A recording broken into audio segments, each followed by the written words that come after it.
Vamos fazer uma leitura mais uma vez do texto de Neemias, no capítulo 7. Já foi lido, mas o professor gosta de repetir as coisas. Então vamos ler mais uma vez. Ora, uma vez reedificado o muro, e assentadas as portas, estabelecidos os porteiros e os cantores e os levitas, eu nomeei Hanani, meu irmão, e Hananias, maioral do castelo sobre Jerusalém. Hananias era um homem fiel e temente a Deus, mais do que muitos outros. Repita comigo, mais do que muitos outros. E lhes disse, não se abram as portas de Jerusalém até que o sol aqueça. E enquanto os guardas ainda estão ali, não se fechem as portas e se tranquem. Ponham-se guardas os moradores de Jerusalém, cada um no seu posto diante da sua casa. A cidade era espaçosa e grande, mas havia pouca gente nela, e as casas não estavam edificadas ainda. Então, o meu Deus me pôs no coração que ajuntasse os nobres e magistrados. Repita comigo, nobres e magistrados. E o povo, para registrar as genealogias. Achei o livro da genealogia dos que subiram primeiro, e nele estava escrito, são estes os filhos da província que subiram do cativeiro dentre os exilados, que Nabucodonosor, rei da Babilônia, levara ao exílio, e que voltaram para Jerusalém e para Judá, cada um para a sua cidade. Os quais vieram Zorobabel, Iesua, e aí vai, queridos. Não vou ler a genealogia não, senão a gente vai ficar aqui até amanhã. Lá para o 60, por favor.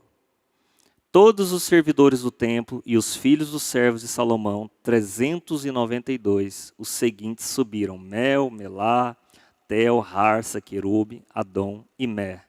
Porém não puderam provar que as suas famílias e a sua linhagem era de Israel. Só até aqui. Queridos, o título da ministração que eu trouxe hoje é a justiça que Deus requer.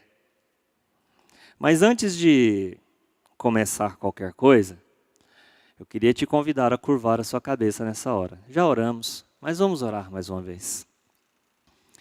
Poderoso Deus e Pai, Santo dos santos e Rei dos reis. Espírito Santo de Deus, eu clamo pela Tua misericórdia nessa hora, clamo pela Tua graça e pela Tua presença. Deus, que os Teus filhos não venham ouvir a minha voz, mas que venham a ouvir a Tua, o Espírito Santo de Deus. Que eu, de forma alguma, ó Pai, venha a ser pedra de tropeço aos meus irmãos, mas que eu possa ser canal de bênção nessa hora através da Tua santa palavra. Que neste altar, Senhor, somente o Teu nome venha a ser engrandecido. Em o nome de Jesus. Amém e amém. Queridos, e é interessante essa história, porque o livro de Neemias, no capítulo 7, ele traz toda uma contextualização, e nós já estamos estudando há algum tempo. A cidade estava assolada, o templo foi destruído, muros derribados, e Neemias e Esdras, eles tomam uma atitude, eles resolvem voltar e resolvem chamar o povo e reconstruir. Só que reconstruir não é uma coisa fácil, nós estamos aprendendo já há algum tempo, reconstruir é algo complicado. Reconstruir define coragem, reconstruir define ousadia. Mas também, e foi falado em uma das lições aqui, que nós temos inimigos às vezes internos, muitos inimigos internos. Queridos, eu fico impressionado porque às vezes os piores inimigos do povo de Deus não estão fora da igreja, estão dentro da igreja.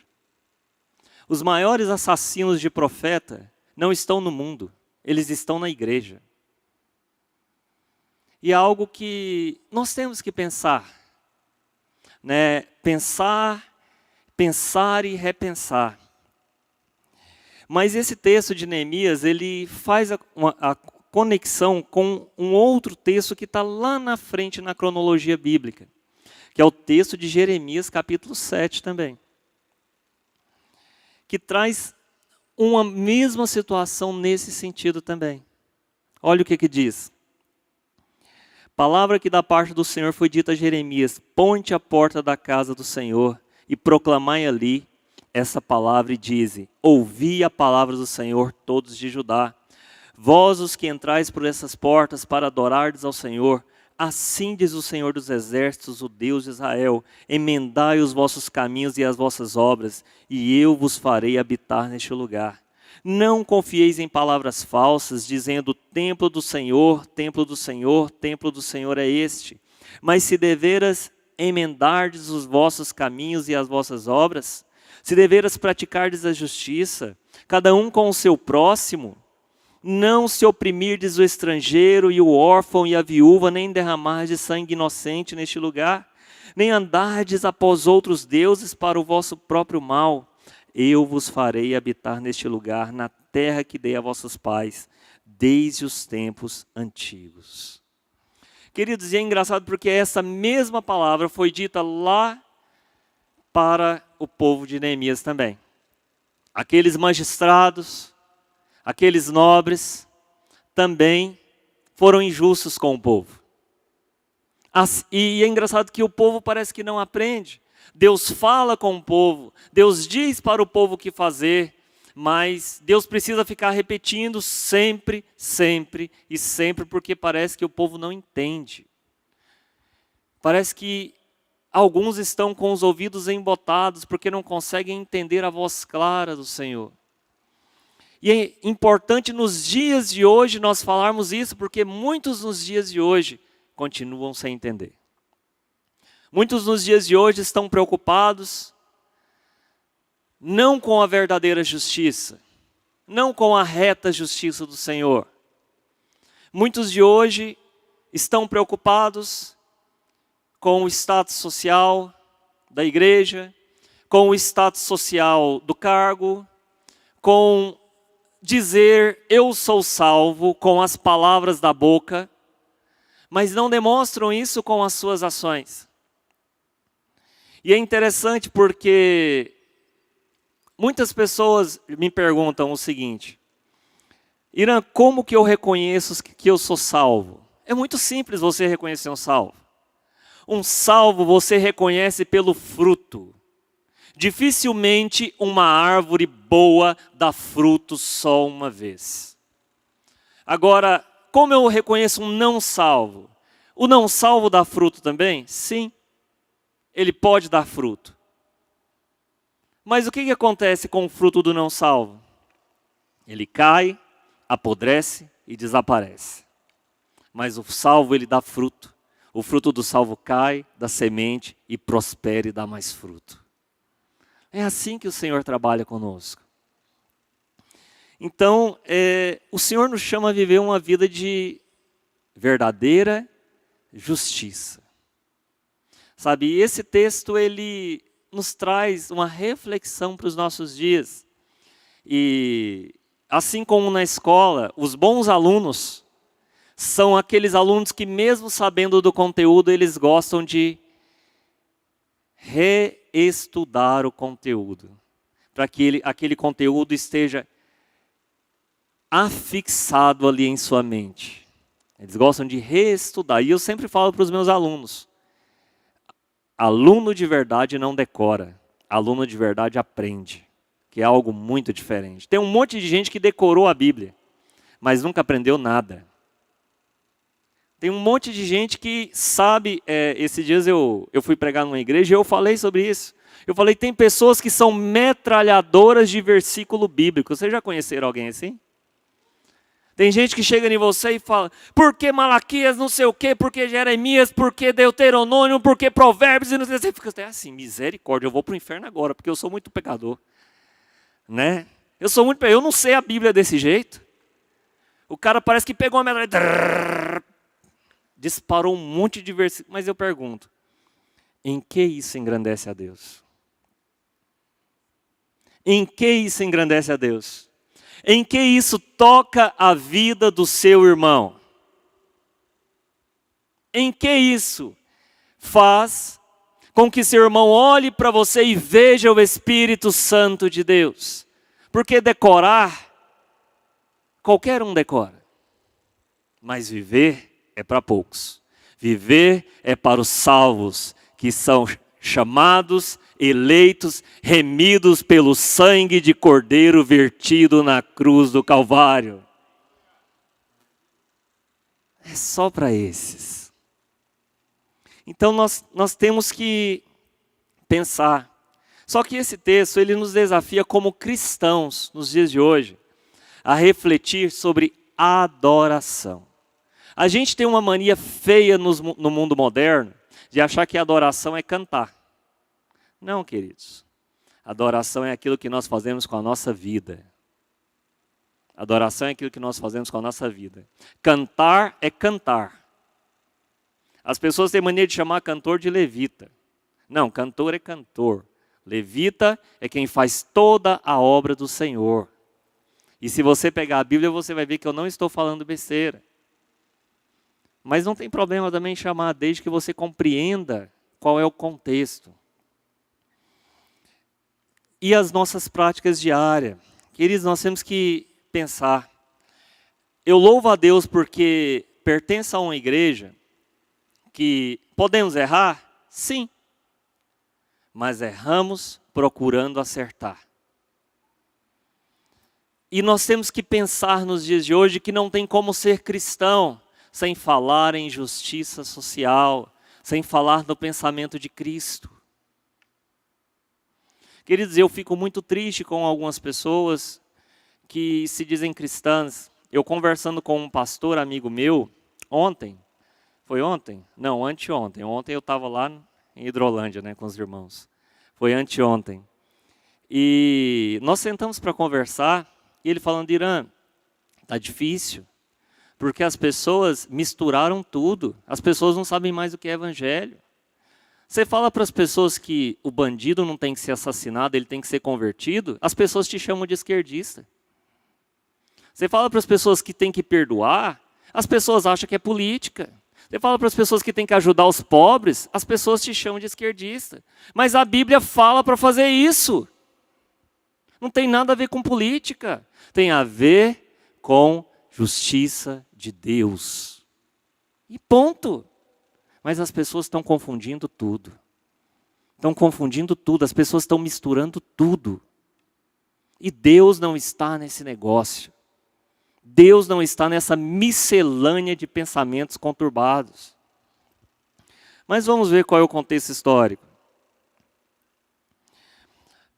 Falando de Jeremias, que faz uma conexão com Neemias, que é bem depois, cronologicamente falando, ele pregava no reinado de Josias, que era um período de reformas religiosas. O templo já havia sido construído lá com Neemias.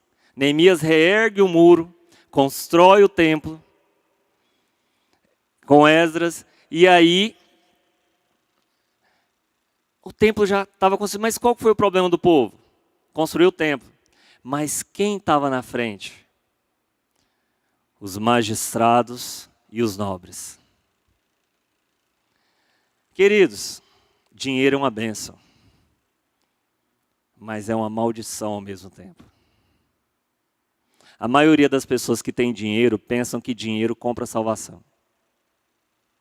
A maioria. E dinheiro não compra salvação. Dinheiro compra o carro, dinheiro compra uma Bíblia legal, compra um curso legal, compra uma roupa legal.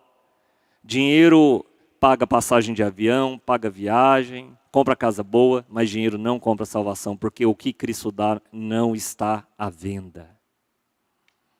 O que Cristo dá não está à venda. Dinheiro não compra essas coisas. E aí o grande problema desse contexto histórico é que aqueles nobres e magistrados estavam à frente. Eu não preciso nem falar dos magistrados, porque se nós pensarmos nos nossos magistrados de hoje em dia, vocês vão entender muito bem o que eu estou falando. Como é a classe jurídica brasileira? Eles se acham semideuses. Eles acham que não são seres humanos.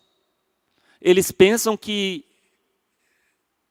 não tem dores, não tem problemas. Eles acham que estão acima dos outros seres humanos normais. E é assim que eles pensam de fato. Mas tem uma palavra em grego que eu gostaria de frisar aqui. O Novo Testamento ele foi escrito em grego koiné.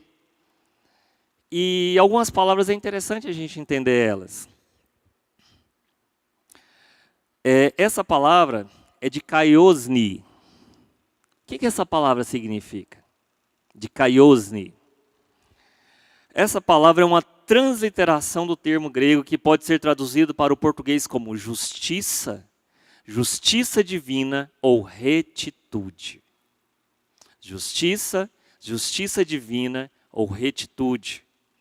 É um conceito central, tanto na velha aliança, quanto na nova aliança. E carrega consigo nuances profundas e demonstra a natureza de Cristo e sua plenitude. Queridos, Cristo viveu essa dikaiosne totalmente em sua vida. Cristo nunca passou pelo povo, viu o povo com fome e deixou o povo com fome. Cristo tinha uma multidão para alimentar. Ele estava pregando, provavelmente debaixo do sol quente. O que ele faz? Ele começa, ele prega para todo mundo e tal, e deixa o povo com fome? Não. Ele multiplica pães e peixes, enche a barriga do povo, e aí ele prega a palavra. Eu vou te dizer uma coisa bem simples, que muitas pessoas não entenderam nos nossos dias. Quem está com fome, não pensa em outra coisa. Quem está com sede, não pensa em outra coisa. Quem está com dor, não pensa em outra coisa. Não tem como você pregar para quem está com fome, porque você precisa matar a fome dele. Aí sim ele vai entender o que você está falando. Caso contrário, ele não vai entender nada. Quem está com fome precisa ter sua fome sanada.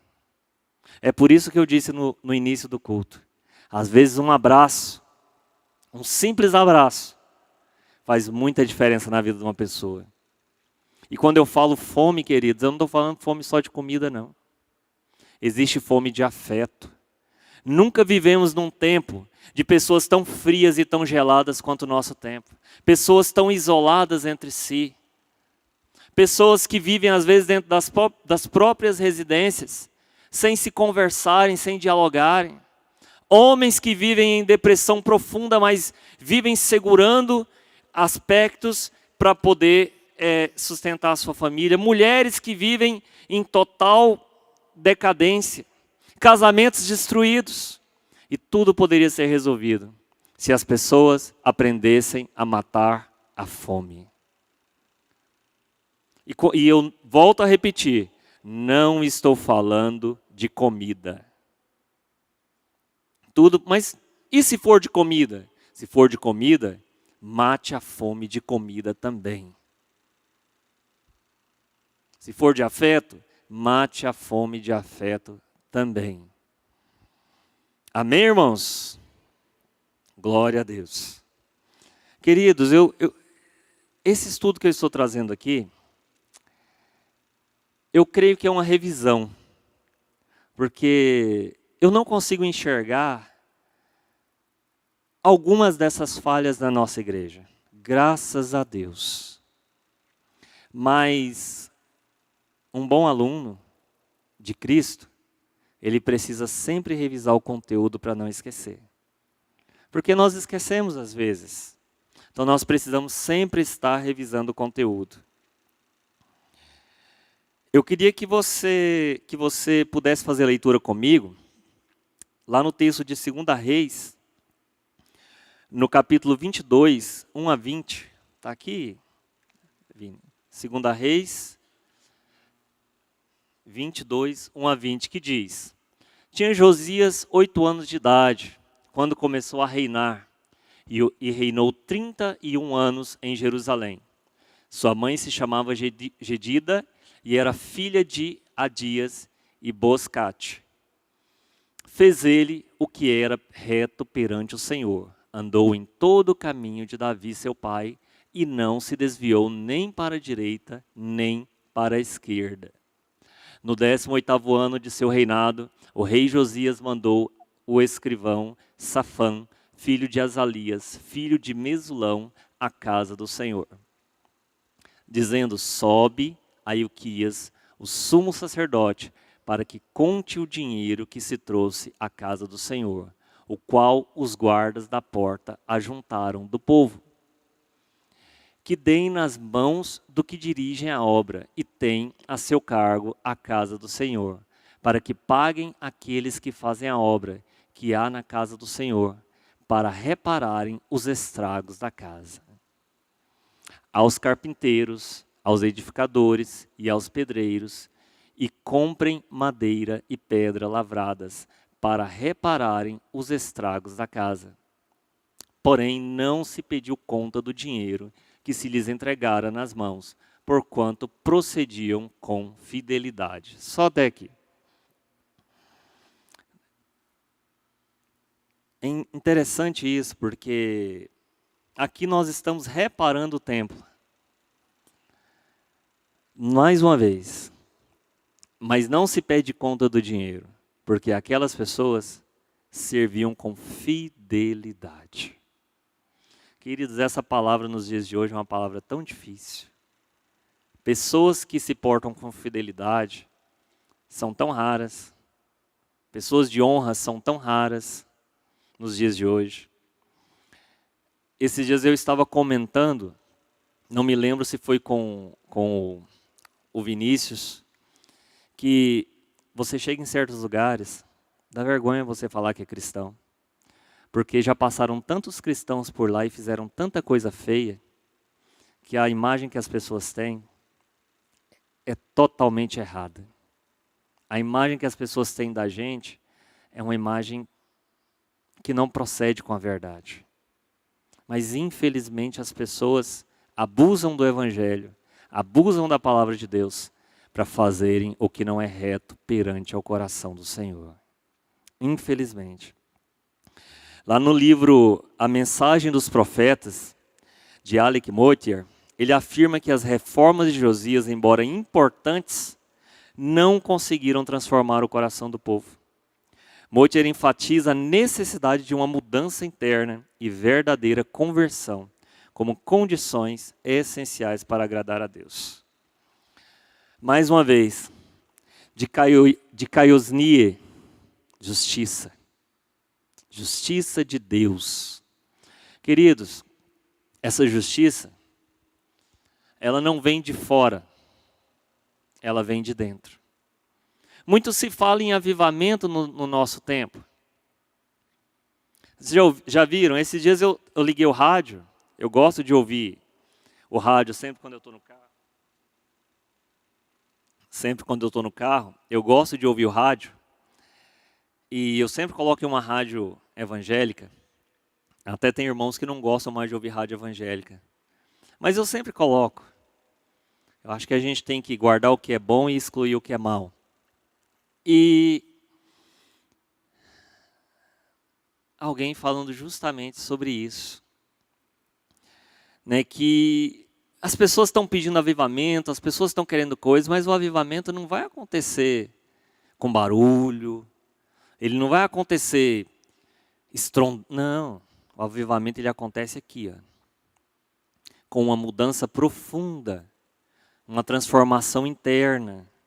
O dia que a minha vida for avivada, o dia que a sua vida estiver avivada, essa chama começa a crescer, e esse braseiro começa a pegar, e o fogo do Espírito Santo ele vai começar a arder. E vai chegar num momento que as pessoas que estão de fora vão olhar para nós e vão falar: aquele povo é diferente, aquele povo é meio louco, mas eu vou lá ver que loucura é essa, porque eles são felizes, eles se abraçam, eles se amam, eles se ajudam, eles cooperam entre si, eles não deixam nenhum deles desamparado. Eu vou me achegar àquele povo porque eu também quero ser assim. E o avivamento vai se espalhar pelo mundo, e nós não vamos precisar gritar, porque as pessoas vão ouvir o que grita dentro do nosso coração. É isso. As pessoas vão ouvir aquela voz que grita dentro dos nossos corações, que é a voz do Espírito Santo de Deus. Assim como está no livro de Atos dos Apóstolos, as pessoas foram se achegando a cada dia, e a cada dia multiplicava o número dos que iam sendo salvos. Aleluia. Pastor Robson, você pode subir aqui?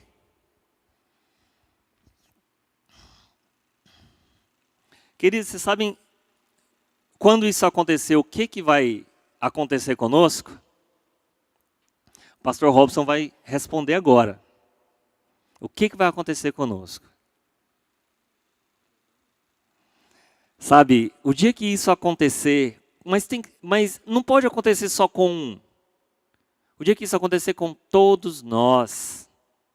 O dia que isso acontecer na minha vida, na sua vida, na vida dos jovens, na vida das crianças, na vida dos velhos. Sabe, aí algo interessante vai acontecer. O que vai acontecer, pastor Robson? Conta pra gente. Os dois. Vou cantar. Se você conhecer. Quando o Jordão passarmos unidos, Cante, e igreja. entrarmos no céu, veremos lá como a areia da praia os remidos. Oh, que gloriosa vista será! Quantos? Tantos como a areia da praia, tantos como a areia do mar, que gozo sentirá, todos salvos, pois verá. Em tantos como a areia da praia. Queridos, o dia que nós entendermos da justiça, seremos quantos? Tantos como a areia da praia. Aleluia! Quem pode aplaudir ao Senhor Jesus? Vocês entendem o poder dessa mensagem? A mensagem de Cristo. O dia que nós entendermos essa palavrinha, essa de Caiocine, essa justiça reta, essa verdadeira justiça, nós seremos tantos como a areia da praia. E não haverá diabo, não haverá doença, não haverá nada, não haverá mundo, não haverá ideologia do mundo, não haverá filosofia, porque nós seremos tantos como a areia da praia. Não haverá mais nada. O Espírito Santo de Deus vai nos encher. Não haverá doença, não haverá choro, não haverá ranger de dente, não haverá tristeza, porque seremos como a areia da praia naquele lugar. Nós estaremos junto ao Senhor, mas nós precisamos entender essa justiça. E quando eu falo nós, igreja, vocês sabem o que me incomoda profundamente, de forma individual? Nós não podemos nos contentar em ter a salvação só para nós. Nós somos muito egoístas como cristãos. Nós temos que nos incomodar. Nós temos que olhar para o drogado que está lá fora e olhar e falar: a culpa é minha porque eu não evangelizei, eu tenho que fazer alguma coisa. Nós temos que olhar para o morador de rua e dizer: a culpa é minha porque eu sou cristão. Jesus me colocou neste mundo porque eu sou luz do mundo e sal da terra, e eu tenho que fazer alguma coisa. Nós temos que olhar para o órfão e dizer a culpa é minha porque Jesus me colocou aqui para mudar essa realidade e eu tenho que fazer alguma coisa. Nós temos que olhar para aqueles que estão esquecidos, aqueles que estão jogados, e olhar e falar, a culpa é minha porque eu sou igreja, e como igreja de Cristo a minha função é curar este mundo pecador. Aleluia! E quando eu digo para você dizer a culpa é sua, isso não é uma condenação, isso é uma glorificação, porque somos embaixadores de Cristo na terra. E como embaixadores de Cristo não podemos aceitar nada menos do que a responsabilidade de ser luz do mundo e sal da terra. Você não pega uma lâmpada e coloca no chão. Você coloca a lâmpada no teto, porque no teto ela ilumina. Se você colocar uma lâmpada no chão, você não enxerga a luz. Você no máximo enxerga a penumbra. Nós não fomos feitos para ser penumbra. Nós fomos feitos para ser tantos como a areia da praia. Aleluia, igreja. Amém. Queridos, algumas pessoas me acham empolgado quando eu vou pregar, mas sabe por quê? Eu amo tanto a palavra de Deus que é impossível não se empolgar. Eu não dou conta. E aí, perdão, irmãos. A garganta não está cooperando. A condenação da justiça. Como assim a condenação da injustiça? Perdão, irmãos. Como assim a condenação da injustiça? Queridos, o pior tipo de injustiça é a justiça própria. O pior tipo de pecador é aquele que acha que não peca. É aquele que pensa que é justo. E o que mais tem é gente assim. Que acha que é justo demais. Que acha que é bom demais. Eu já vi pessoas falarem assim, não, mas eu doei uma cesta básica. Fiz minha parte como cristão. É só isso? É só isso? Vocês entendem o que Cristo está falando para nós essa manhã? Não basta só uma atitude. Acho que todo mundo aqui já foi. Quem é que já foi numa cachoeira? Quando você chega numa cachoeira, como é que a água jorra? Continuamente. Se alguém lá em cima, no rio, impedir o fluxo da água, o que acontece com a cachoeira? Ela seca. Queridos, a justiça tem que jorrar continuamente em nossas vidas. Continuamente. Todos os dias. Mas eu vou conseguir ajudar todas as pessoas? Não. Você não vai. E não se condene por isso. Não tenha síndrome de Superman. Você não vai salvar todas as pessoas, você não vai ajudar todas as pessoas, você não vai evangelizar todas as pessoas. Não tenha síndrome de Superman. Mas você vai abençoar as pessoas que estão à sua volta. Você vai abençoar as pessoas que falam com você. Você vai abençoar as pessoas que você conhece. Você vai abençoar aquelas pessoas que você tem contato. Você vai abençoar aquelas pessoas que passam pela sua vida de alguma forma ou de outra. Você vai abençoá-las. Esses dias eu estava lá na imobiliária. E aí, Julião, uma colega lá que é candomblessista, sentou do meu lado. E me procurou sobre o evangelho. Em forma de provocação. Eu falei, você realmente quer saber sobre o evangelho? Quero. Eu falei, então senta aqui e vamos bater um papo, de verdade. E comecei a falar. E falei do evangelho. E falei do evangelho de Cristo, do evangelho da graça, do evangelho do amor. e falei do verdadeiro evangelho para ela. Ela olhou para minha cara e falou assim, mas ninguém nunca me falou da Bíblia desse jeito. Eu falei, pois é, talvez você está no lugar errado porque você nunca conheceu a Cristo. Eu te convido a conhecer. Irmão, você já parou para pensar que tem muita gente que não é cristão porque tem uma visão errada da nossa fé? Porque algumas pessoas dão um testemunho errado da nossa fé. Tem muita gente que odeia crente. Vocês conhecem alguém assim? Agora eu pergunto, as pessoas que odeiam crente, elas estão erradas? Os crentes que elas conheceram são exemplos de crentes? Será? Porque todas as pessoas que eu conheci na minha vida até hoje que disseram que odiavam crente, tiveram uma péssima realidade com crente. Conheço pessoas que já foram de igreja, já pregaram, já cantaram e tiveram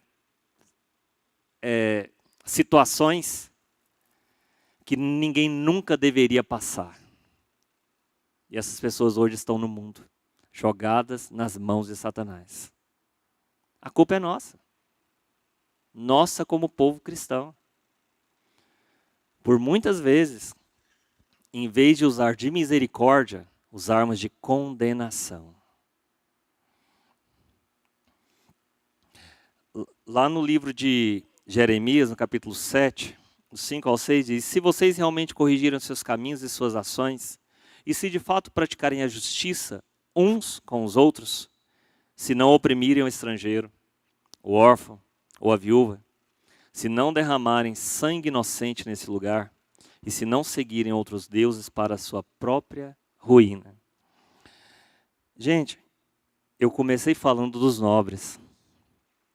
Igrejas, já pararam para pensar que tem muita gente seguindo outros deuses nos dias de hoje?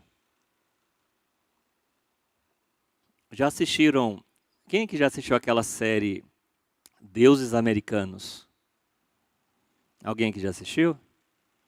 Acho que é esse o nome. Essa série é muito interessante. Quem são os deuses? Primeiro deus, um dos mais fortes, Mamon, o dinheiro. É um dos mais fortes. Segundo deus, a mídia, que entorpece as pessoas. Terceiro deus, a lascívia. E é interessante que esse Deus, ele fala que a maioria das pessoas que o adoram, dizem que não adoram ele. E tem uma aparência de justiça. E aí vai falando dos deuses. A inveja. Tem pessoas, eu até comentei isso com o pastor Renato, irmãos, tem pessoas que não suportam ver o outro prosperar, ver o outro ser abençoado. Eles gostam que o outro esteja bem, desde que esteja bem, enquanto esteja inferior a ele. Mas se chegar no mesmo nível ou superior, essas pessoas não suportam. E eu não entendo isso. Eu, pessoalmente, não consigo entender isso. Porque quando eu vejo um irmão prosperar, eu fico alegre. Eu fico feliz. Eu vejo a bênção de Deus na vida daquela pessoa. Mas algumas pessoas não gostam. Algumas pessoas gostam que os outros sejam inferiores a eles. E eu aprendi com o tempo a me fazer de ignorante. Às vezes eu deixo as pessoas falando na minha frente e ligo o botão de stand-by. Já aconteceu com você, de você ligar o botão de stand-by? A pessoa fica falando e você não está ouvindo nada, mas você só está ali por educação. Eu faço muito isso. Porque às vezes é melhor as pessoas pensarem que você é um ignorante, um idiota, um bobo, do que elas acharem que você sabe o mesmo que elas. Porque a partir do momento que elas pensam que você sabe o mesmo que elas, ou mais um pouquinho do que elas não querem você perto delas. E mais ainda, elas querem te afastar delas. Muitas pessoas são assim. Infelizmente, nos nossos dias. E detalhe, Muitas pessoas cristãs são assim.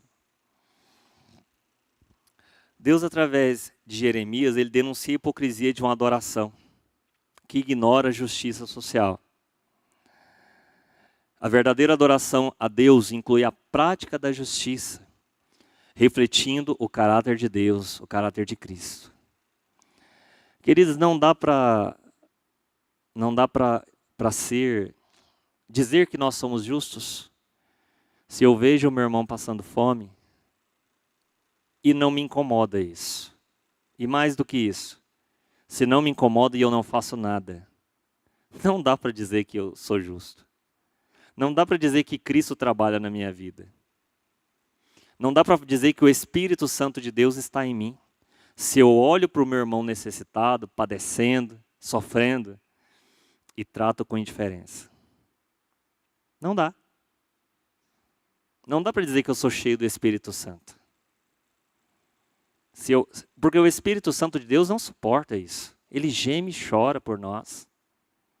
Ele não suporta. Sabe, nós temos que começar a pensar, e detalhe, eu vou reforçar mais uma vez, pelo amor de Deus, igreja, não tem nada a ver com política isso que eu estou falando. Não misture alhos com bugalhos, por favor. Eu estou falando de Bíblia. Estou falando de Bíblia. Não tem nada a ver com política, por favor. Não leve a coisa para outro caminho. Infelizmente, nós vivemos num tempo tão mau que é preciso a gente enfatizar que não está falando de política. Conversando lá com o pastor Roberto, no nosso bate-papo, ele falou: Irã, eu sinto saudade do tempo em que os pastores oravam para os bandidos serem convertidos e não para Rotam matar eles. Eu sinto, sabe, aqui, eu enchi o olho d'água quando ele falou isso, porque eu sou desse tempo. Eu sou do tempo em que pastor ia lá na boca de fumo, evangelizar o bandido. Não estou dizendo que nós temos que fazer isso, mas eu estou dizendo que, antigamente, a vida não era seletiva. A vida era considerada como vida. Não importava de quem fosse. A vida do bandido não é melhor, não é pior do que a minha, porque foi Cristo quem deu. Talvez o bandido só precise conhecer a Cristo. E tudo vai mudar. Inclusive, um dos maiores traficantes aqui do Parque Amazônia, de antigamente. Não sou eu não. Misericórdia, pastor. Não vou citar o nome, tá, gente, por questão de ética, mas hoje é um dos pastores daquela igreja videira. Ele tem lá debaixo dele, inclusive, eu discipulei ele, há 15 anos atrás. Debaixo da bênção dele tem mais ou menos ali umas 300 pessoas. Eu louvo a Deus por isso.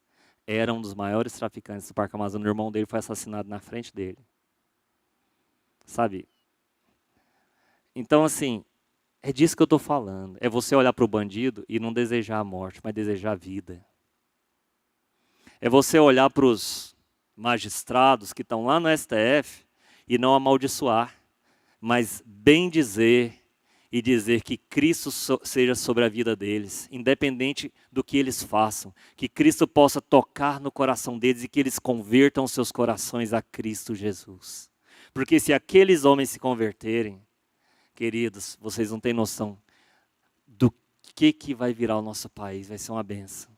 É olhar para quem está na cadeira da presidência da República e dos ministérios e não desejar o mal e não amaldiçoar, mas dizer que Cristo toque na vida daquelas pessoas, que Cristo salve, que Cristo possa fazer transformação, que Cristo opere ali e que aquelas pessoas transformem o nosso país através de suas ações. É esse o verdadeiro evangelho de Cristo. É esse. É simples, não é nada complicado. É olhar para quem faz a injustiça e dizer que Cristo faça justiça em sua vida. E ponto. A justiça é uma expressão do caráter de Deus. Lá em Deuteronômio 10, 18, vemos que Deus faz justiça ao órfão e à viúva. Ama o estrangeiro, dando-lhe pão e roupa. Portanto, praticar a justiça é refletir a natureza de Deus em nossas vidas. Timothy Keller, ele escreveu um livro chamado O Coração da Justiça. Ele argumenta que a justiça social, ela é inseparável da verdadeira fé. Keller, ele explica que a justiça é um reflexo da graça de Deus e deve ser vivida diariamente pelos crentes. Sabe, deve ser vivida. Não tem como separar a graça de Deus da justiça. Não dá. Mas volto a repetir, eu louvo a Deus, porque nós somos uma igreja que buscamos praticar. Talvez erramos aqui e acolá, sim, mas buscamos praticar. E a verdadeira adoração. Lá em Jeremias, no capítulo 7, do 9 ao 10, e esse é outra parte que faz conexão com o texto de Neemias. A conexão com os magistrados e com os nobres. Vamos ver o que fala. Vocês roubam, matam, cometem adultério, juram falsamente, queimam incenso a Baal e seguem outros deuses. Coloquem um acrescento aí, dinheiro, que vocês não conheceram, e então vêm e se colocam diante de mim nesse templo, que levam o meu nome e dizem estamos salvos apenas para continuarem em todas essas práticas detestáveis? Queridos, no nosso tempo, eu acho que essa palavra nunca foi tão atual como para o nosso tempo. Nunca. Deus condena a hipocrisia do povo. E comete injustiças e depois busca refúgio no templo. Gente, nunca num tempo houve tanta hipocrisia como no nosso. Vemos pessoas multimilionárias se dizendo pastores, andando com segurança. E às vezes aquelas pessoas que são suas ovelhas não conseguem nem marcar um gabinete com eles. Pessoas que são reverenciadas como Deus. Recentemente eu vi um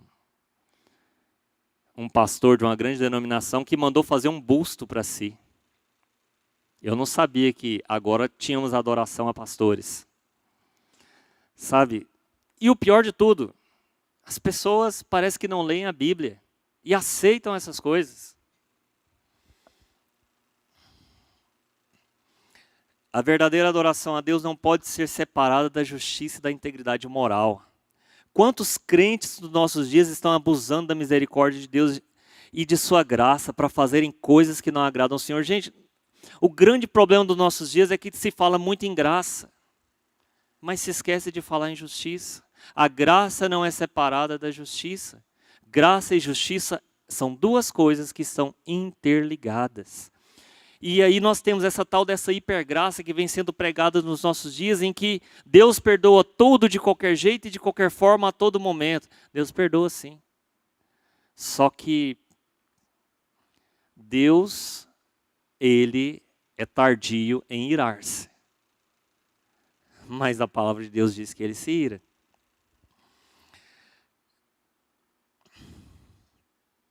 Muitos utilizam da retórica para justificar suas ações.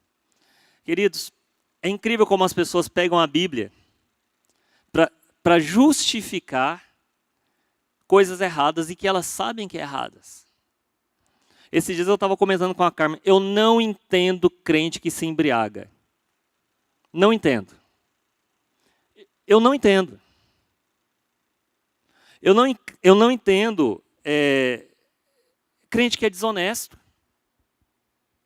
Eu não entendo.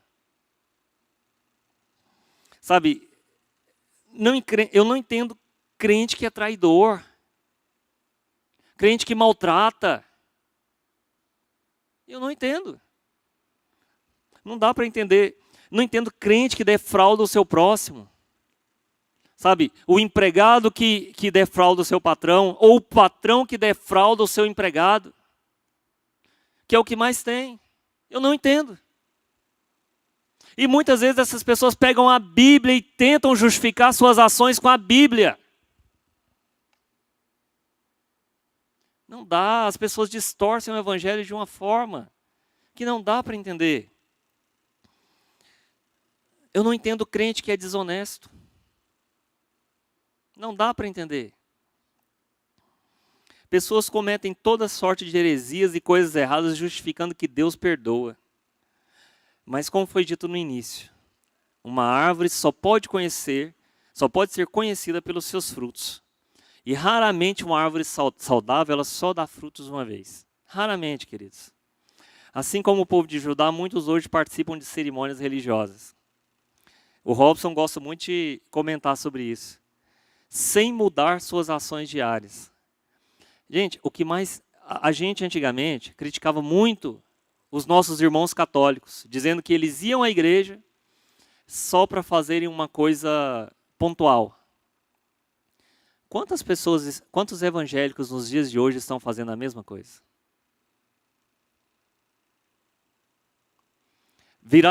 Esses dias eu estava comentando com a minha esposa. Eu vi na TV aquela cantora Cláudia Leite. Eu comentei com ela. Ela disse que é evangélica. Aí minha esposa falou, também tem a tal da Joelma, também tem uma outra lá. E foi falando nomes. Eu falei, gente, esse povo é evangélico? É bom demais a conta. Eu sou evangélico, eu não preciso abrir mão de nada, eu continuo vivendo a minha vida de qualquer jeito e está tudo certo. Deus perdoa tudo e é desse jeito que eu vou. Bom demais da conta. Esse evangelho é um evangelho muito top. Não precisa mudar nada. Continua do mesmo jeito. Queridos, a palavra de Deus, ela exige mudança. Mudança de atitude, mudança de vida, mudança de caráter, mudança de pensamento. A palavra de Deus exige mudança. Não tem como eu dizer que honro a Deus com as minhas palavras, se eu não honro a Deus com as minhas ações. Não dá. Eu tenho que honrar a Deus de forma plena. Lá em Isaías 1:17 diz: aprendam a fazer o bem, busquem a justiça, acabem com a opressão, lutem pelos direitos do órfão e defendam a causa da viúva.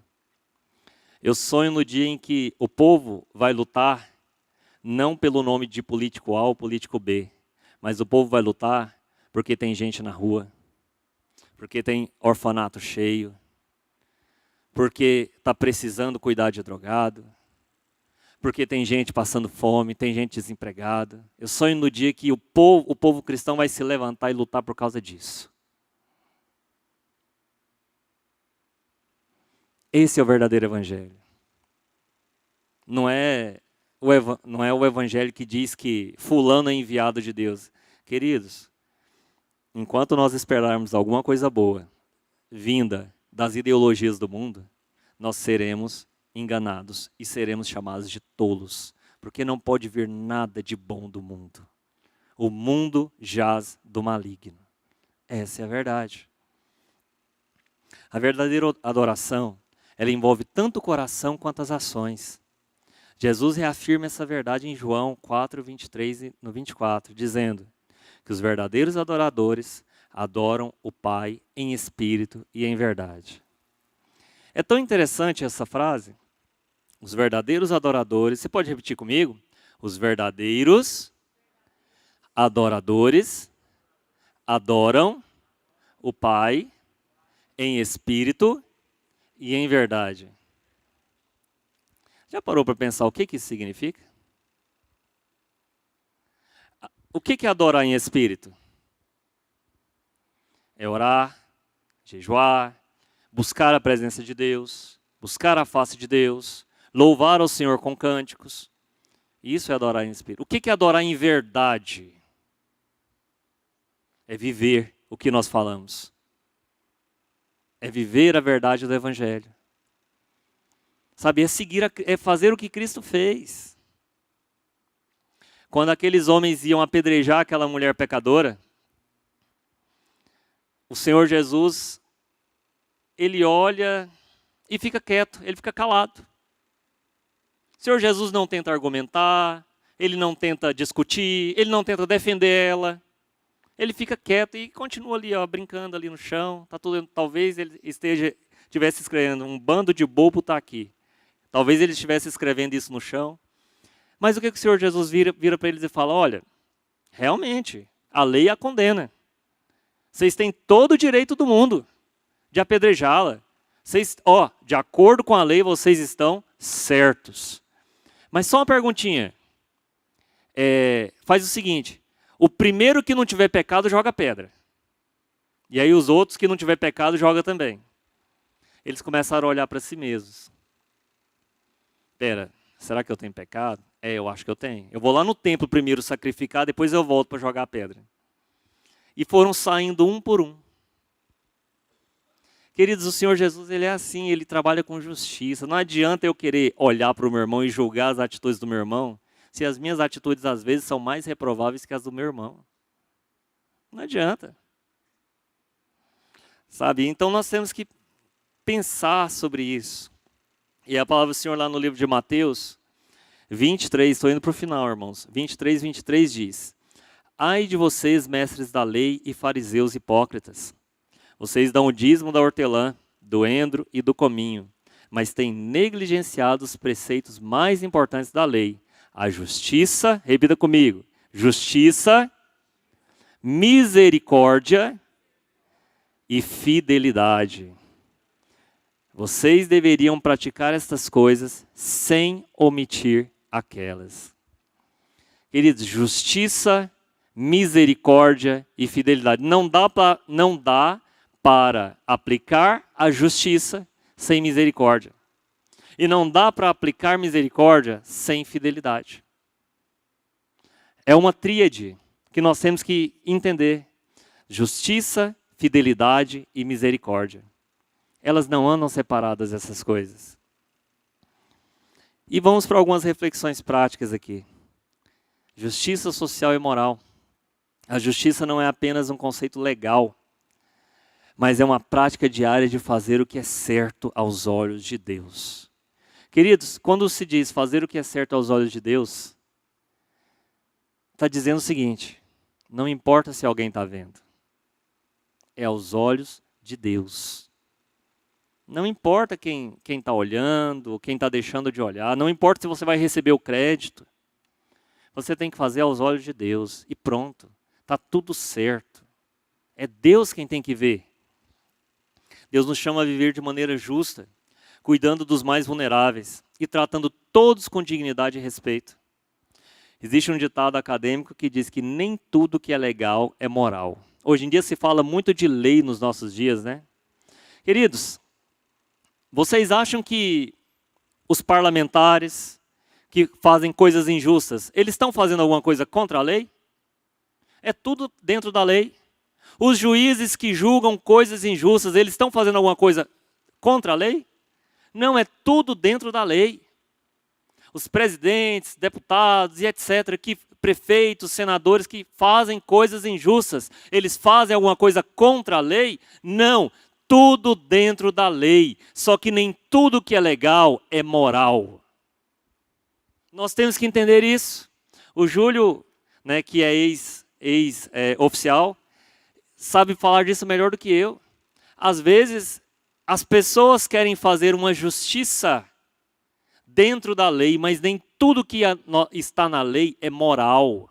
Não é porque eu tenho direito legal de fazer alguma coisa que eu preciso fazer. Muitas vezes nós temos que, como cristãos, aprender isso. Abrir mão do nosso direito. Porque nem tudo que é legal é moral. É legal o empregado, muitas vezes, faltar ao trabalho e levar um atestado para o patrão. Sim. Mas e se aquele empregado não tiver, de fato, precisando entregar um atestado para o patrão? Isso é moral? Ou será que ele está defraudando o patrão? É legal também o patrão, muitas vezes, pagar alguma coisa que não precisa ou deixar de dar alguma folga para o empregado. Está na lei, é legal. Mas é moral? Moralmente está sendo defraudado o seu empregado. Não é moral. Nem tudo que é legal é moral, e como cristãos nós temos que colocar isso em nossos corações. Lá em Zacarias 7, 9, 10 diz assim: assim diz o Senhor dos Exércitos, administrem a verdadeira justiça. Mostrem misericórdia e compaixão uns para com os outros. Não oprimam a viúva nem o órfão, nem o estrangeiro nem o pobre. Nem tramem o mal no coração uns contra os outros. Queridos, isso é muito interessante. Não tramem o mal no coração uns para com os outros. E aí, qual que é a nossa responsabilidade como cristãos? Mais uma vez, repetindo. Como cristãos, somos chamados a sermos luz e sal. Queridos, é interessante porque temos que tomar muito cuidado com isso. Tudo tem que ter uma medida. Nós temos que tomar cuidado de como nós estamos sendo sal. Porque se você despejar 1 quilo de sal no arroz, você não come. Mas também se você não colocar nada, aquele arroz fica insosso. Nós temos que ser equilibrados. Temos que ser pessoas equilibradas. Assim também como uma luz. Você não esconde uma luz debaixo da cadeira. A luz você coloca no teto. Porque no teto ela irradia, ilumina todos os cantos do ambiente. Mas se você colocar ela debaixo da cadeira, ela vai ficar como uma penumbra escondida. O Senhor Jesus, Ele nos chama nessa manhã, mais uma vez, para sermos luz e sal, de forma plena. Não apenas com palavras, não apenas com retórica, sabe? Não sendo metralhadoras de textos bíblicos, porque é muito fácil ser uma metralhadora de texto bíblico, mas nós precisamos viver o evangelho da justiça, o evangelho da misericórdia e o evangelho da fidelidade. Amém?